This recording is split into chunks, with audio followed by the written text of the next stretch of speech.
July of last year, 2009,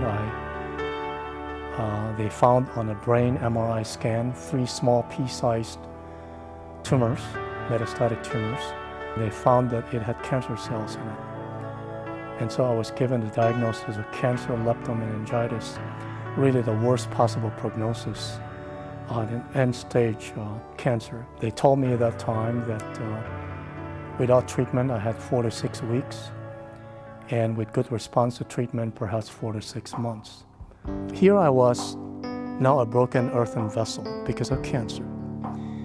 But what God wanted to do is a result of breaking my physical body, He would use it to let the light shine out even more, in a brighter way, if you will, to the surrounding darkness. So I had this mental picture of my body as this earthen jar that's broken and the light is just shining through into the darkness. And it was a very precious promise that I hung on to over the 2 years since I've been sick. And I rejoice in that, because that's exactly what God is doing.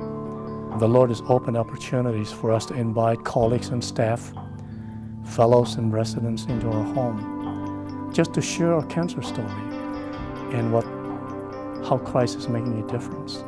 Opportunities to talk about Christ, and Alice right there sharing her part of the story as a spouse, watching me go through the cancer experience and seeing how God has sustained us with a peace that surpasses all comprehension. And we grappled with that for a moment, because we often found it very difficult to explain to people, how can you go through stage 4 lung cancer with such a grim prognosis and continue to go to work, think about training, helping people, doing ministry?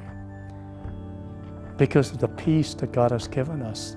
And the reason we couldn't explain it is because it's a peace that surpasses comprehension. But it's experience, it's a peace that perhaps I can't explain, but it can be experienced. And it's in the midst of a cancer experience like this that you discover how true that promise is. I have no idea where God is going to take me in this journey, but the bottom line is, no matter what happens to me, in sickness or in health, no matter whether I have 4 months or 6 months as originally predicted, or 16 months on a good day if I have good response, or another 40 years, God is going to use this experience of cancer to bring more people to Himself. And I want to be able to say together with the Apostle Paul at the end of my life, however long that might be, that I have fought the good fight, I have finished the race, and I have kept the faith. That is my desire for my spiritual legacy, beginning with my own children. That the life that they see in me, the life I poured into their lives, even at this young age, would continue in their lives and in the next generation. The youngest one, she said, "Daddy, it's okay when Jesus comes to take you. But when it's my time to go, how do I know where to find you?" That was her question at 5 years old. And then she was quiet for a few moments, and then her face wrinkled up into a worried look. I said, "Nikki, every summer when we go up to the mountains for a week as a family, we all pack our bags. You get really excited when you get in the car to go up the mountains for a week. When you get in the car, do you ever worry about where we're going, how you're going to get there? Or do you just trust that Daddy knows where to get you, where to bring you?" He said, "Of course, Daddy takes care of that."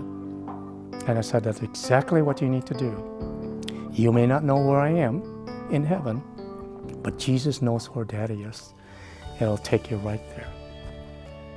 People that I will see someday in this great reunion in heaven are people that have come to Christ through my witness, but also just the legacy of the many generations that I will have the opportunity to meet through the faithfulness of others who are discipling and carrying on the vision that I will one day have the privilege to meet, if not on this earth, someday in heaven. And that would be a great rejoicing.